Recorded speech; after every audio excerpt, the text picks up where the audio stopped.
So we all see that Drake is having one hell of a week, really one hell of a month with all these diss tracks and everything that's going on. And I know there's been a lot of astrological predictions about Drake.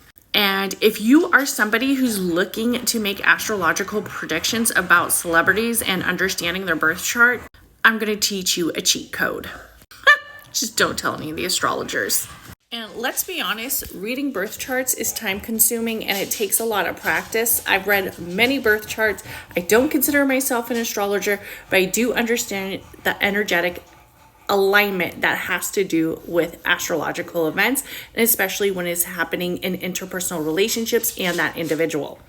And the reason why I don't consider myself an astrologer is because I don't got time to be going around and making predictions. And I don't got time to be basically devoting my whole practice, because we all are practitioners of certain types of things. I don't have time to base all of my practice on astrology, but I do work with astrological energy. So first of all, I want to say, when you are looking to make a prediction about somebody, this could be anybody, one of the first things you have to understand is there's two major alignments that are always going to really occur with this person. No matter who the person is. Let's say you want to look at Justin Bieber, or let's say you want to look at Drake's birth chart. The first two moments of the year that I would really take into consideration is when this person is going through their solar return, which would be basically their zodiac season. And a lot of people sometimes like to dispute this, but what I've noticed is that sometimes with the solar return, they can see the most energy or energy alignments. There's a lot of shit hitting their birth chart, basically. Another thing you would want to look at is, when is their opposition having their solar return? Okay, it gets a little tricky, guys. It gets a little tricky. And yes, the rising signs are important, and you are going to want to look at the rising signs as well, because that's really when the house placements are going to pay a lot of traction. But what a lot of astrologers forget to understand is sometimes the sun sign, that sun energy, receives the most, because that's your spirit sign, that's your soul sign, that's a lot of the sign. So let's take Drake in consideration, okay? And we're not going to read his birth chart, because why? We don't got time. But what we do know is this is Taurus season. And Taurus season, as we know, Drake is a Scorpio.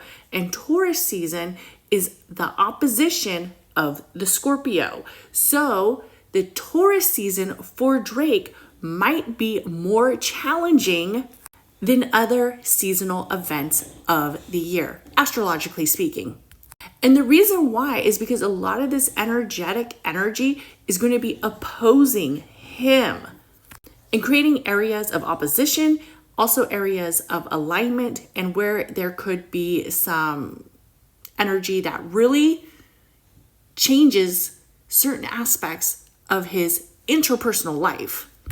Also, we have to remember that this all has really been taking forward in Taurus season, right? We're at the end state of Taurus season. We're slowly transitioning towards Gemini season, which is Kendrick Lamar's sign.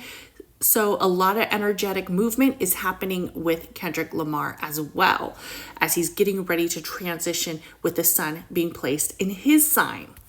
But you know, if you are looking at energetic holes as an individual, I would always look at their sun space, that sun season. They're known as their horoscope time, you know, their season, like Gemini season, Scorpio season, and their oppositions season. And that's my little cheat code. But everybody have an amazing day. Bye.